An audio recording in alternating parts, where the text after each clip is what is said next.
नमस्कार दोस्तों, भारत 79 साल पहले आज़ाद हुआ था। उस वक्त के लोगों ने एक सपना देखा था कि मेहनत के हिसाब से हर किसी को मौका मिलेगा। जितनी मेहनत लोग कर रहे हैं, क्या उनको उसका फल मिल रहा है? मेरे हिसाब से नहीं। भारत के दो हिस्से बन चुके हैं। एक हिस्सा वो जहाँ पर लग्जरी, स्पीड, हाई टेक और पैसा, शोहरत और ऐशो आराम है, और दूसरा भारत वो है जहां पर हर दिन संघर्ष है, दो पल की रोटी के लिए भी लड़ाई है। तो आज हम इसी डॉक्यूमेंट्री में आपको दिखाने वाले हैं इसी संघर्ष को, जिस डॉक्यूमेंट्री में हम कोशिश करेंगे कि जो दो साइड भारत है, जो आर्थिक असमानता है, वो हम दिखा सकें। हम जा रहे हैं अयोध्या, और अयोध्या हम जा रहे हैं वंदे भारत से। वो वंदे भारत जिसको लेकर काफ़ी कुछ प्रसार होता है, काफ़ी कुछ विज्ञापन चलाए गए थे, काफ़ी नाम किया गया था सरकार के द्वारा। तो हम जानेंगे इसी वंदे भारत में क्या क्या फैसिलिटीज़ हैं, कितना इसका किराया है, और क्या चीज़ें अफोर्डेबल हैं एक मिडिल क्लास या फिर बोलूँ लोअर मिडिल क्लास के लिए। जो गरीब तबका है, क्या वो इस वंदे भारत को अफोर्ड कर सकता है या नहीं कर सकता। इसलिए हम यहाँ से अब निकल रहे हैं मेरठ से अयोध्या की तरफ। फिर हम वापस आते हुए इसी तरीके से ट्रैवल करेंगे जिस तरीके से इस देश की 85% जनता ट्रैवल करती है। लगभग 85% वो जनता जिस तरीके से जनरल डिब्बों में भूस की तरह भरती है, वो भी हम दिखाने का प्रयास करेंगे। चलिए अब हमारे साथ इस डॉक्यूमेंट्री का हिस्सा बनिए और हमारे चैनल को सब्सक्राइब कीजिए, ज़्यादा से ज़्यादा लोगों तक वीडियो शेयर कीजिए।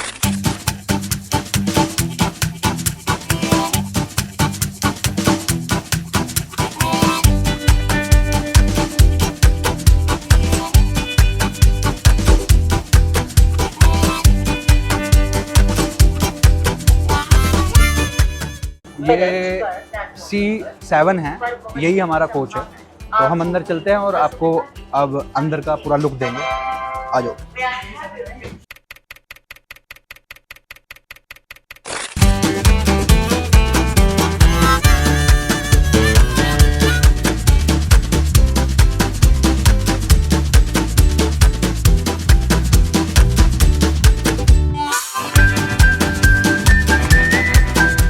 अभी तक हमें क्या क्या मिला है? अभी तक ये एक अखबार दिया गया है, न्यूज़पेपर दिया गया है, और साथ में अगर मैं आपको दिखाऊं तो ये बोतल भी दी गई है।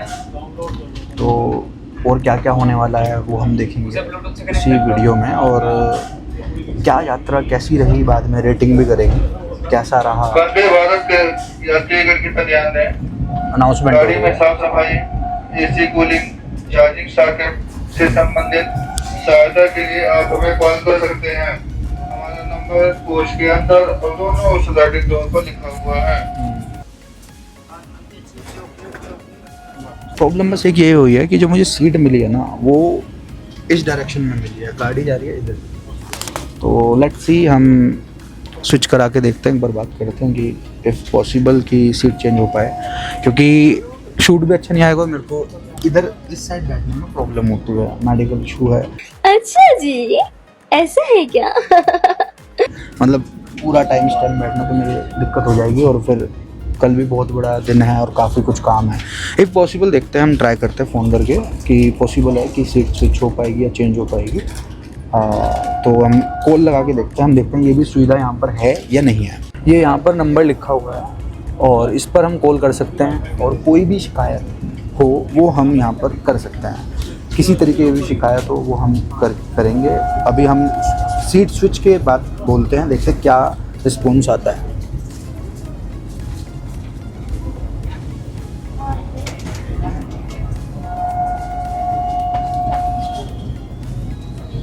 The number is busy. तो किया गया नंबर अभी व्यस्त है, कृपया कुछ समय पश्चात प्रयास। नंबर जो है बिजी है, अगेन बिजी। हेलो सर, मैं वंदे भारत ट्रेन में यात्रा कर रहा हूँ। C7 मेरा कोच है, और इसमें जो मेरे को सीट मिली है वो 1 और 2 नंबर है C7 में। तो C7 सीट नंबर 1 या 2, 1 और 2 है, एक विंडो सीट है और 2 नॉर्मल है। तो मुझे सीट स्विच करानी है, चेंज करानी है। पॉसिबल कि मेरे को उसी डायरेक्शन में सीट मिल जाए, क्योंकि मेरे को थोड़ा मेडिकल इश्यूज़ हैं, मेरे को पूरा टाइम वो चीज़ देखनी, मतलब अपोजिट बैठना पड़ेगा।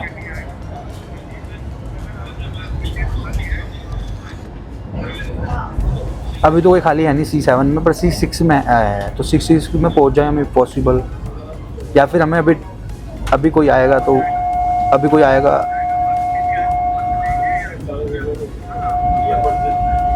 ठीक है, मैं टीटी से बात कर लूँगा, ठीक है चलेगा, okay okay, thank you so much, thank you so much.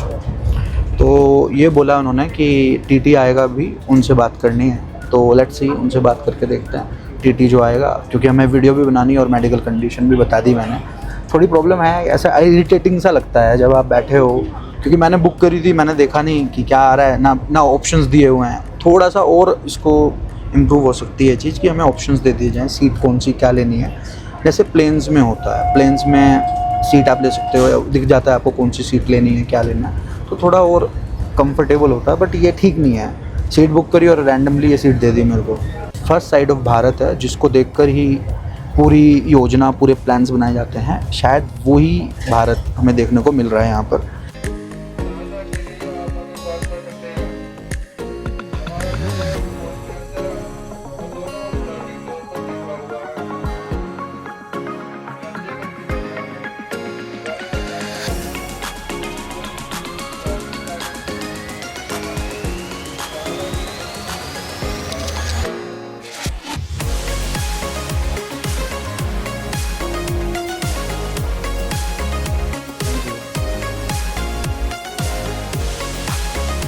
अभी हमें 3 चीज़ मिली है, गर्म पानी, हॉट वाटर और ये टी मसाला करके है, ये इसमें डलेगा। तो ये बिस्किट और चाय हमें मिली है, और मैं ये चाय पी के देख रहा हूँ। चाय की तरह तो नहीं, कुछ अजीब सी लग रही है, पता नहीं, ब्लैक कॉफ़ी भी नहीं है, बट कुछ अजीब सा ही फ्लेवर आ रहा है। तो ऐसी चाय मैंने कभी पी नहीं है बी ऑनेस्ट। और ये बिस्किट है, ओट्स बिस्किट है ये चाय जो है, बी ऑनेस्ट इसका रिव्यू दूँ तो ये किसी भी लायक नहीं है, किसी भी पीने लायक नहीं है ये, लिटरली मजा नहीं आ रहा है। अभी हमने जब टीटी साहब को सीट चेंज करने के लिए बोली थी, तो टीटी साहब आए थे अभी, तो वो बता के गए हैं 45-40, तो चला जाए, देखते हैं वहाँ पर क्या सीन है क्या नहीं।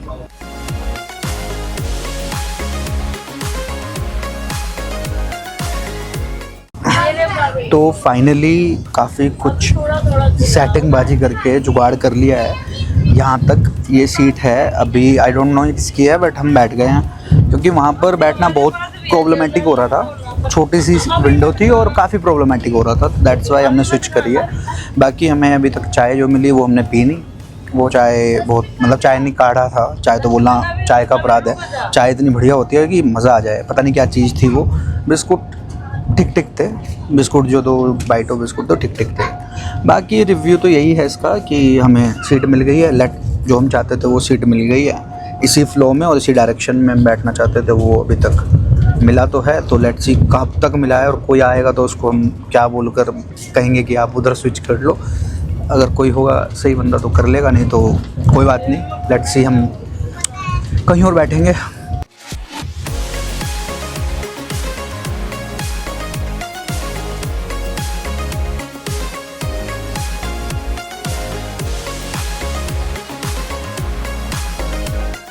आपको बता देना चाहता हूँ कि ये ट्रेन का जो प्राइस है वो मैं आपको थोड़ा बताऊँ, वर्थ इट है नहीं है, बट मैं आपको थोड़ी प्राइसिंग के बारे में बता दूँ तो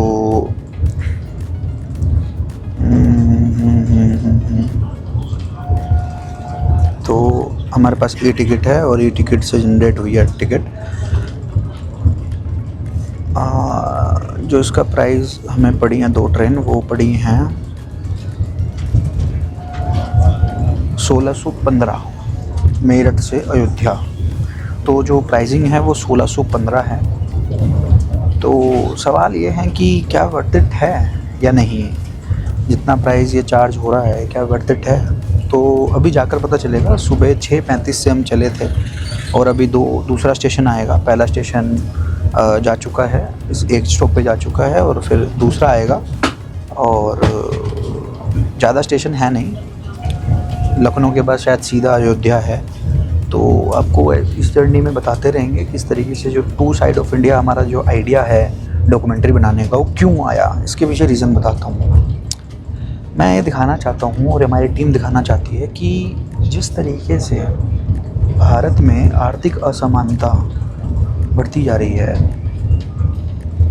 जो रईस हैं, जो अमीर हैं, वो और अमीर होते जा रहे हैं और जो गरीब हैं, जो मिडिल क्लास है, वो और डाउन होता जा रहा है और सस्प्रेस होता जा रहा है, दबता जा रहा है।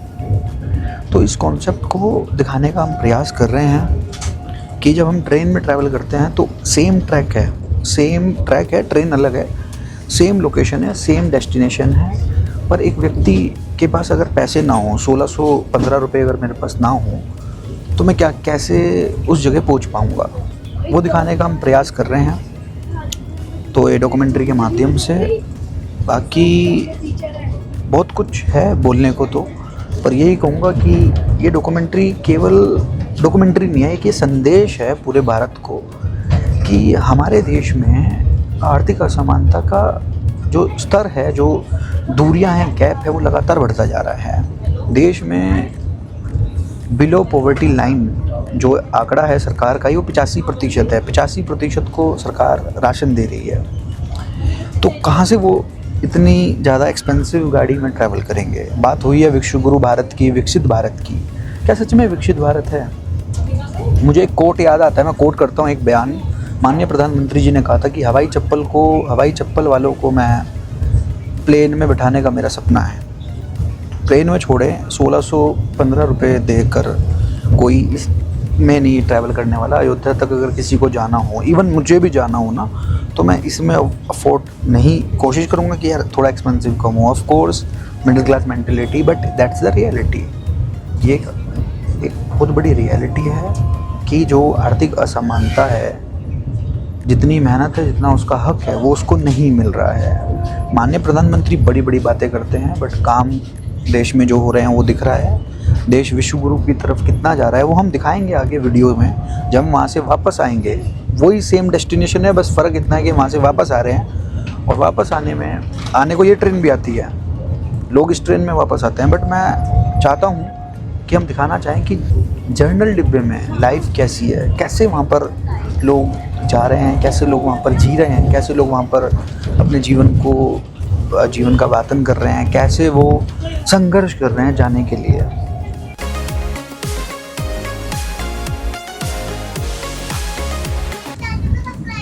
तो क्या क्या है आपको दिखाना चाहते हैं। ये कटलेट टाइप कुछ है, तो करते हैं एक बार एंजॉय मील को।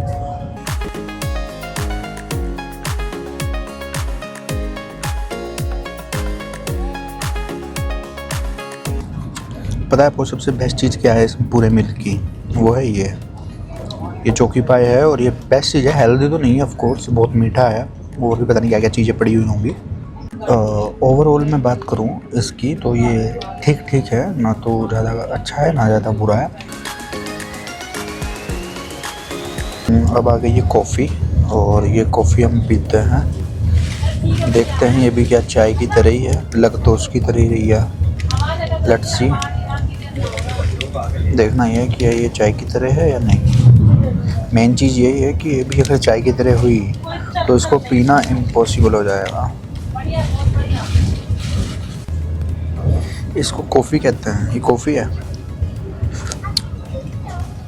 उबला हुआ पानी, ऊपर से पता नहीं क्या फ्लेवर आ रहा है बस कॉफ़ी का। कॉफ़ी जैसी कोई चीज़ लग नहीं रही है। को एक चीज़ और बताना चाहता हूँ कि ऑलमोस्ट कितने स्टेशंस हैं वो भी मैं आपको थोड़ा बता दूँ। मेरठ सिटी से हम बैठे थे, इसके बाद हापुड़ आया, उसके बाद मुरादाबाद से अभी जस्ट चली है ये, और फिर उसके बाद बरेली आएगा, लखनऊ आएगा, फिर अयोध्या आएगा, ये जाएगी वाराणसी। तो जो टाइमिंग है इसकी अयोध्या पहुंचने की वो है 3:45 पर ये अयोध्या पहुंच जाएगी। देखते हैं ऑन टाइम होगी या नहीं होगी, पर अभी मुरादाबाद से तो ऑन टाइम है, बस 2 मिनट का डिले है। 8:40 पे ये ऑन बोर्ड हो चुकी है, चल पड़ी है। 8:40 पे आप बैकग्राउंड में देख सकते हैं चल रही है। टॉयलेट का इस्तेमाल करते हुए कैसे खुलेगा ये बताना एक बार। बटन का इस्तेमाल जरूर अच्छा अच्छा बटन है, ठीक है। मतलब ये जो फिर वही बात आ जाएगी, जो गरीब हो ना आदमी, यो साला अपनी आदत से गरीब हो। Thank you.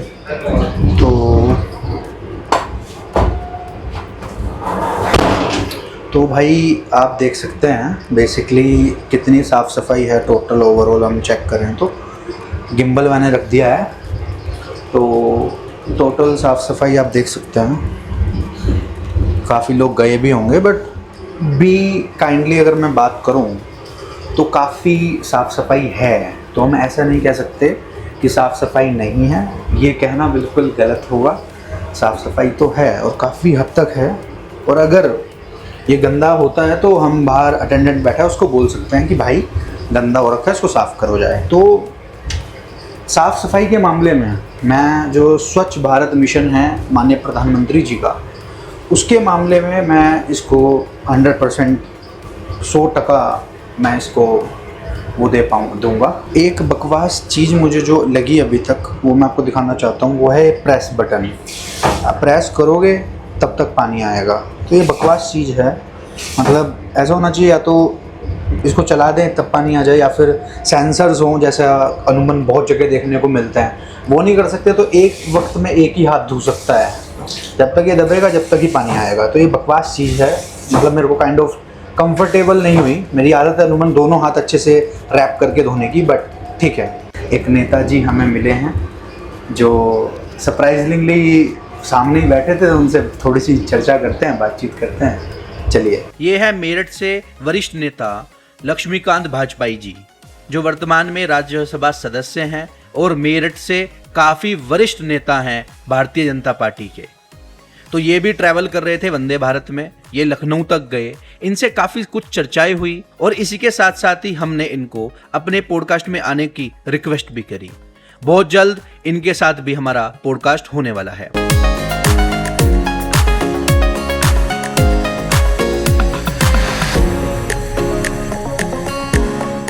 अब आ चुका है खाना और अब हम खाना खाने का, मैं सो रखा था इसलिए थोड़ी आवाज़ ऐसी वैसी हो सकती है, मेरी आंख लग गई थी। और ये खाना आ गया है। क्या क्या है मैं आपको दिखाता हूँ। इसमें तो चावल हैं, टोटल ये है पूरा मील। ये चावल हैं, ये आलू है, ये रसगुल्ला है, ये दाल है। चम्मच मेरे को नहीं दिख रही है, ये रही नीचे चम्मच है। ये पनीर है। खाना हो गया। और खाने का ऐसा रिव्यू दूँ तो ठीक ठीक था खाना, ज़्यादा सही भी नहीं। मतलब बिस्कुट भी नेचुरल, मतलब टेस्ट तो नहीं था उतना। पता नहीं किस किचन से मंगा रहे हैं लोग। और सुबह मॉर्निंग का मंगवाया हुआ था, क्या था आई डोंट नो, बट ठीक ठीक था खाना कह सकते हैं कि ठीक ठीक था, खाने लायक था एटलीस्ट। चाय और कॉफ़ी की तरह नहीं था।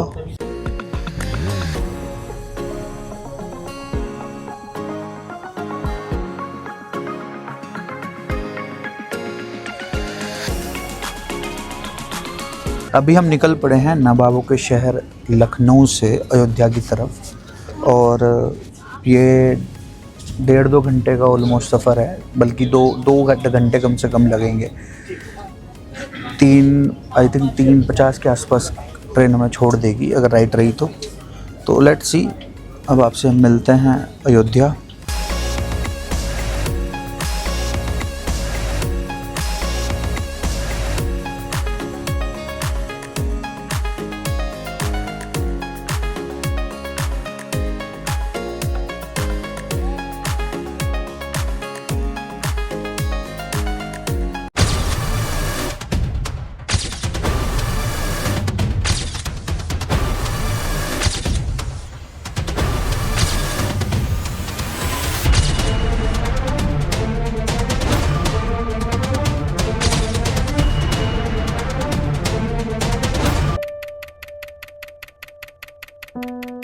नमस्कार दोस्तों, हम डॉक्यूमेंट्री का दूसरा पार्ट लेकर आ चुके हैं और आपको लग रहा होगा कि बाहर की क्यों नहीं वीडियो बनाई, ट्रेन पर सीधा ही जाके कैसे बनाई है।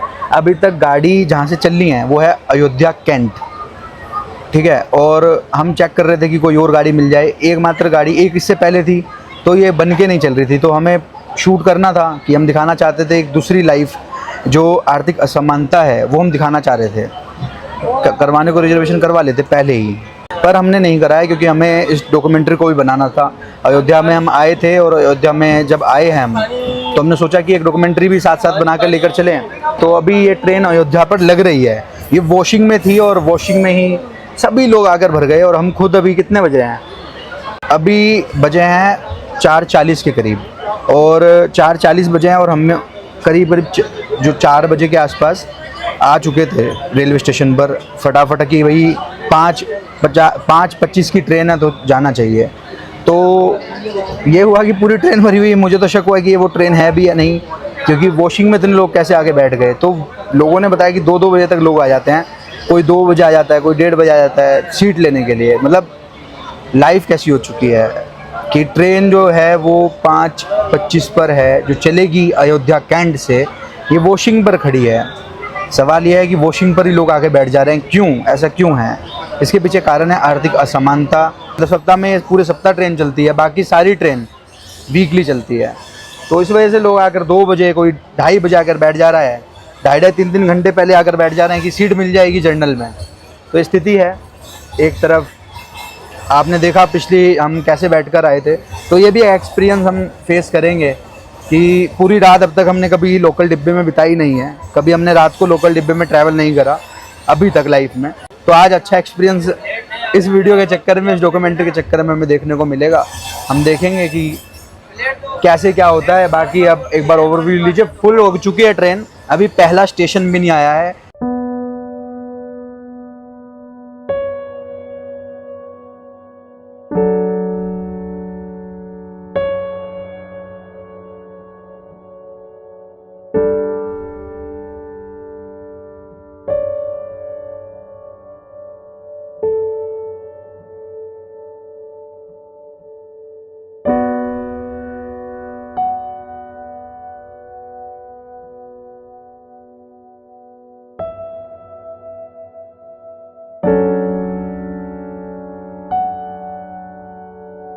और ये इसका नाम है दिल्ली एक्सप्रेस।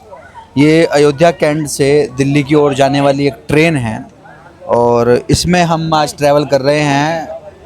हमारी जो हम छोड़ेंगे इसको गाज़ियाबाद छोड़ेंगे क्योंकि हमें मेरठ जाना है। ये मेरठ नहीं जाती है, जनरल डिब्बे कम होते हैं, इस वजह से जो ट्रैवलिंग है ट्रेन की, ट्रैक वही है, पैटर्न वही है। हम लखनऊ जाएंगे, लखनऊ से आगे मुरादाबाद जाएंगे, फिर गाज़ियाबाद जाएंगे और फिर हम दिल्ली जाएंगे।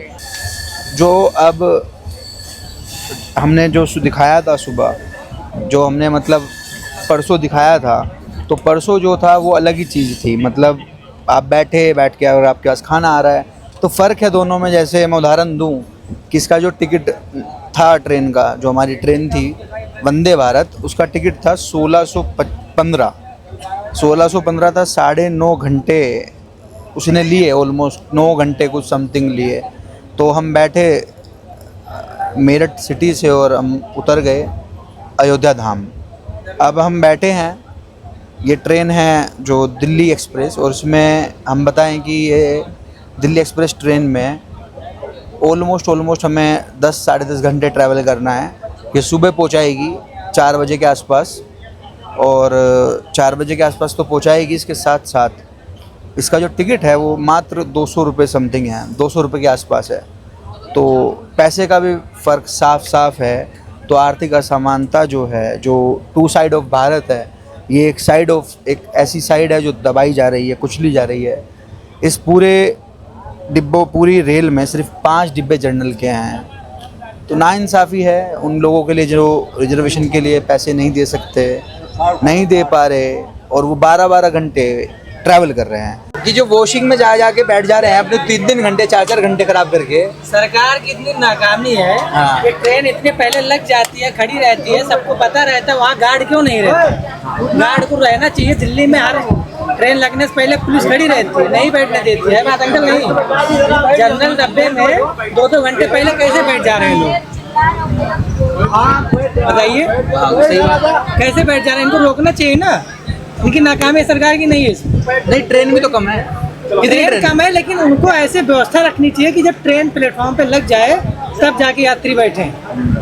इसके लिए कोई उनके पास अभी तक सुविधा ही नहीं बन पा रही है। इतने दिन से ये ट्रेन जा रही है, पूरे यहाँ के आसपास गोंडा, अयोध्या, बहराइच, फैजाबाद, अम्बेडकर नगर, सबको पता है कि यहाँ से अयोध्या एक्सप्रेस जाती है। एकमात्र यही ट्रेन है पूरे नहीं है, अभी तो हो गई है, कौन सी गंगा वो कैफियत गई है, फरक्का गई है, फरक्का। लेकिन ये सबको पता है कि यहाँ से बन के जाती है। कहाँ लगती है ये भी सबको पता है। वहाँ जाके सब लोग बैठ जा रहे हैं पहले से। ये स्थिति है जर्नल की। अभी पहला ही स्टेशन है और ये जर्नल की स्थिति है। लोग बैग रखने वाली जगह बैठ गए हैं। आप ये देखिए, जहाँ बैग रखे जाते हैं वहाँ पर लोग बैठ गए हैं। आप देखिए,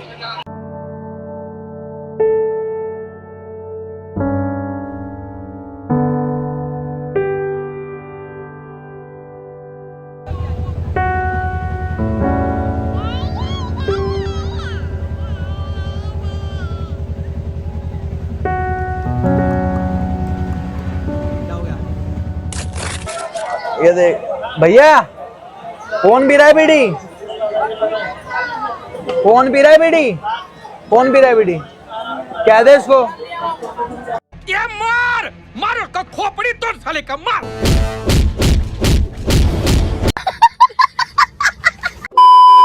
जो टाइम है इसका पहुंचने का वो 3 कुछ है, शायद मैं देख लूँगा। 3 कुछ है, 4 बजे के आसपास है। अब मुझे शक है कि मैं ट्रैवल कर पाऊँगा या नहीं कर पाऊँगा। मेरी हालत अभी 3-4 घंटे में ऐसी हो गई है, देखिए। और जब मैं वंदे भारत में था मैं कैसा था, मेरी बुरी हालत हो गई है। मुझे अपने घर जाना है। मुझे घर जाना है। अभी मेरे को 9 घंटे और बिताने हैं, तो मेरे लिए बहुत अच्छा एक्सपीरियंस है। अलग अलग भांति की यहाँ पर स्मेल आ रही हैं भाई। मतलब ठीक है, बट क्या करें भाई, ये आर्थिक असमानता है, ये 2 साइड ऑफ इंडिया दर्शाता है। एक तरफ हम वंदे भारत का सेलिब्रेशन करते हैं, दूसरी तरफ हम इस देश को वंदे भारत का सेलिब्रेशन करते करते इतना आगे निकल गए हम कि हमने दूसरी साइड का जो इंडिया है, जो दूसरी साइड का भारत है, उसको हमने कहीं ना कहीं हमने नज़रअंदाज कर दिया। हमने उसको छोड़ दिया कि ये तो गरीब है।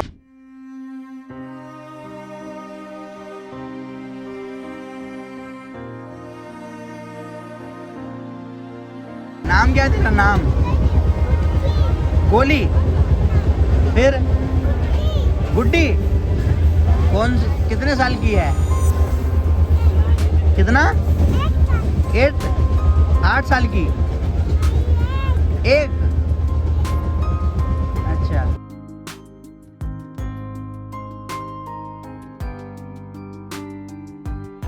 तो मेरी कंडीशन ना इस बच्चे जैसी है।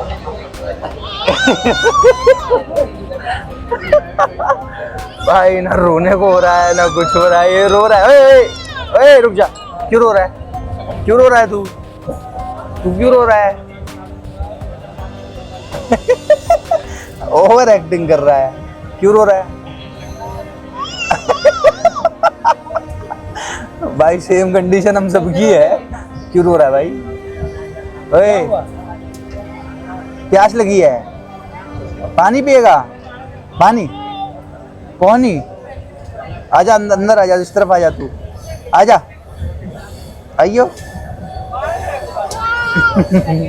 भाई सच में कंडीशन ना इस बच्चे जैसी हो चुकी है हमारी। मोदी हमें कुछ नहीं दे रहा, मोदी योगी हमें कुछ नहीं दे रहा सरकार। तुम दे क्या तो निकालते हैं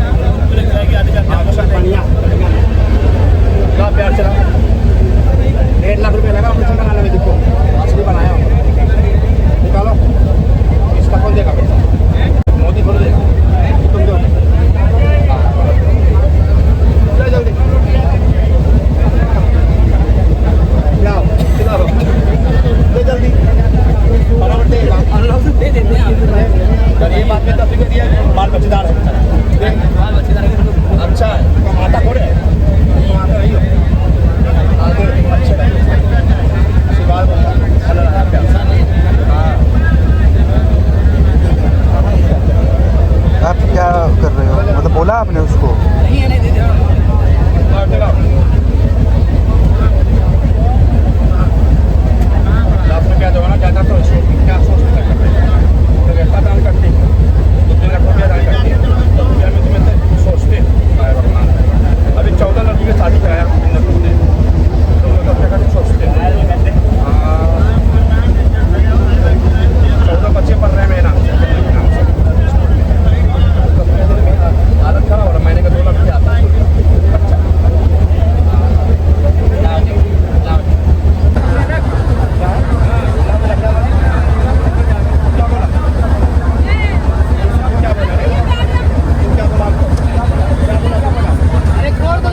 लखनऊ से गाड़ी चले हुए ऑलमोस्ट हम लखनऊ से काफ़ी आगे आ चुके हैं। शाहजहानपुर 100 किलोमीटर दूर है, पर उसके बीच में मैंने एक बात ऑब्जर्व करी कि यहाँ पर लगातार इस पूरे ट्रैवल में जो थर्ड जेंडर है, किन्नर है, वो लगातार आ रहा है और लगातार वो लोग अपनी अपनी टोली बनाकर आ रहे हैं। कभी एक आ रहा है, कभी दो आ रहा है, और वो जो ये बेचारे भोले लोग हैं, गरीब लोग हैं, गरीब तबका है, उनसे ज़बरदस्ती, देखो एक होता है तरीका मांगने का कि भाई दे दो, एक मार रहा है, मैंने वो वीडियो देखा, वो मार रहा है, मेरे को ही मार रहा है, ऐसे मार रहा है, वो क्या तरीका है ये, पहला तो।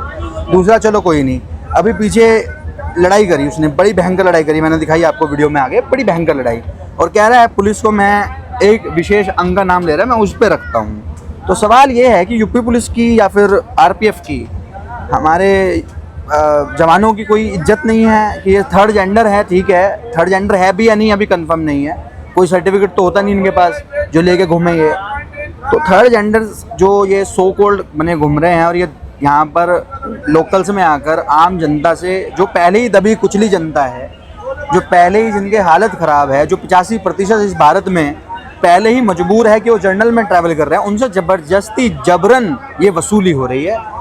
और पता नहीं हमारे जो रेल मिनिस्टर साहब हैं वो क्या कर रहे हैं। स्लीपर में तो ये नहीं होता, जर्नल वाले इंसान नहीं है, जर्नल वाले क्या कर रहे हैं, जर्नल वाले जानवर हैं।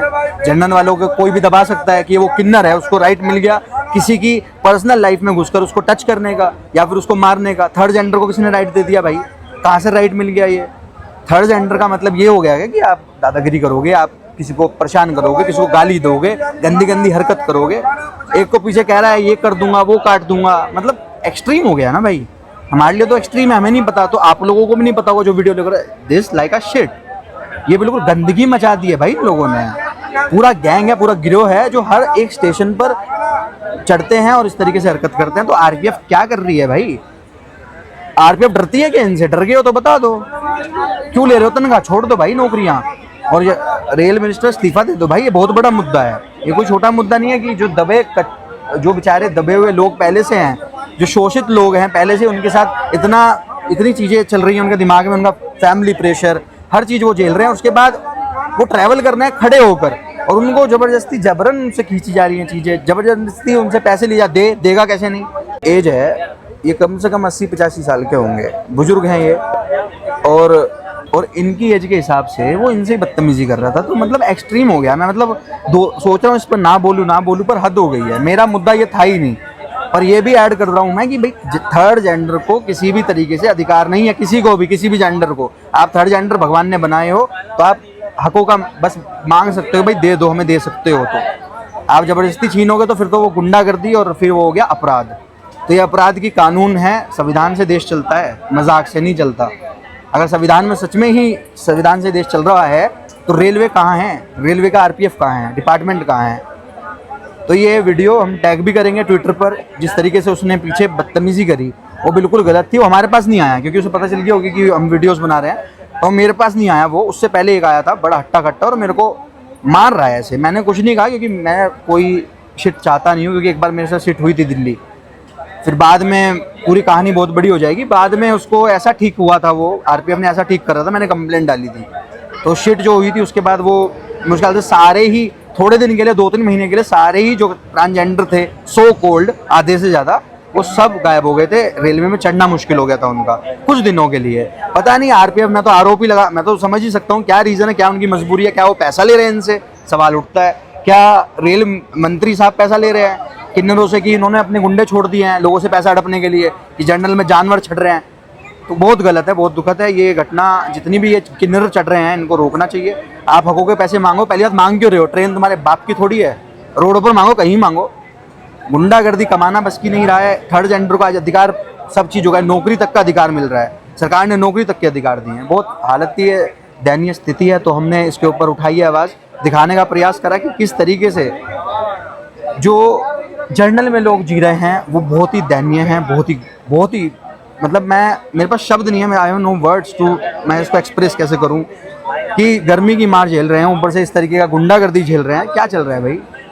देश चल रहा है, मजाक चल रहा है। वॉशरूम जाना है, इधर बैठ जाना थोड़ा। ये लो भाई छलांग, ये लो भाई एक और छलांग। पैर पे तो नहीं आया भाई? ये हाल है आज यहाँ पर। पूरा बहुत बुरा हाल है। हटना यार, अंदर आ जाओ अंदर। भैया वॉशरूम जाना है ऊपर से।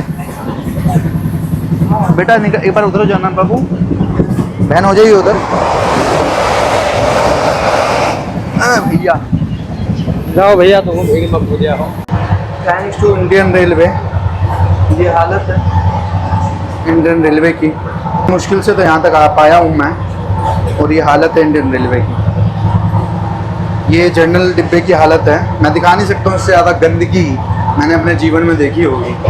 तो बहुत ही ये हालत देखिए, पूरा का पूरा तम्बाकू फेंका हुआ है। जीरो सिविक सेंस, कितना साफ करेगी गवर्नमेंट की भी गलती कम है लोगों के अंदर देखो, पर क्या करें। Zero civic sense in Indian peoples, क्या गंद मचाया हुआ है, तम्बाकू थूका हुआ है।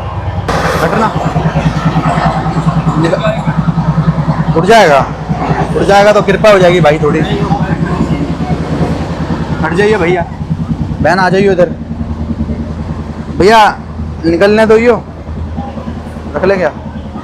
तो भाई इस तरीके से हम सरवाइव कर रहे हैं आज जनरल डिब्बे में। पहली और आखिरी बार है, इसके बाद कभी भी हम इतने लंबे रूट के लिए नहीं करेंगे। वीडियो के चक्कर में हुआ है कि टू साइड ऑफ भारत दिखाने के चक्कर में हमारा तेल निकल गया है। ट्रैवल करना इम्पॉसिबल है इस तरीके से जनरल में। तो मैं आपको दिखाऊं, सबसे बड़ा जोक है रेलवे का। पंखे चल रहे हैं यहाँ पर इस जगह, इनके पैरों पर हवा लग रही है, इनको भी नहीं लग रही है, ठीक है। तो ऊपर बैठे हैं ना, उनके लिए पॉसिबल ही नहीं है क्यों उनको कहीं से हवा लगे। थोड़ी बहुत, मेरा दरवाजा है ना पीछे से, वहाँ से थोड़ी बहुत हवा आ रही है, थोड़ी बहुत, ज़्यादा नहीं कि बहुत ज़्यादा, मतलब 10 to 20% थोड़े बहुत बाल हिल रहे हैं पीछे से। नहीं तो यहाँ तो चैम्बर बन गया, गैस का चैम्बर नहीं होता, जैसे भट्टी होती है। अभी मेरी हालत उतनी नहीं है कि मैं ठीक से बात कर पाऊँ। मेरा दिमाग हिल चुका है, संतुलन काबू में नहीं है, इतनी गर्मी है। दिमागी रूप से मैं थोड़ा सा ऐसा लग रहा है विकसित हो जाऊंगा अगर ऐसे चलता रहा। 2 दिन से मैं ढंग से सोया नहीं हूँ, और अब यहाँ इस डॉक्यूमेंट्री को कंप्लीट करने के चक्कर में मरने की हालत हो रही है।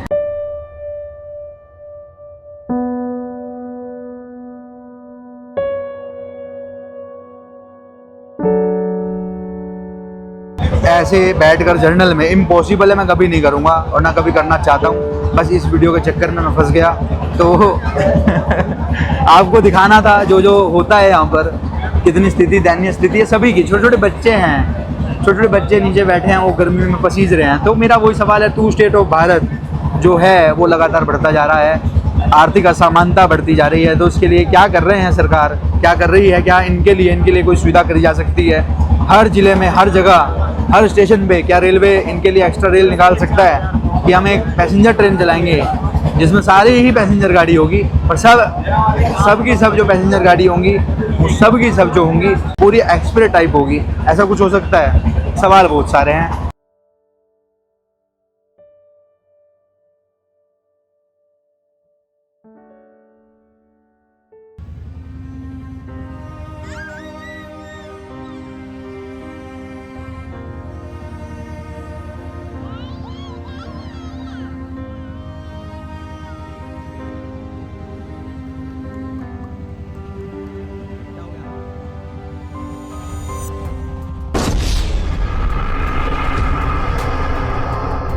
हाँ जी, मिशन फेल्ड हो गया।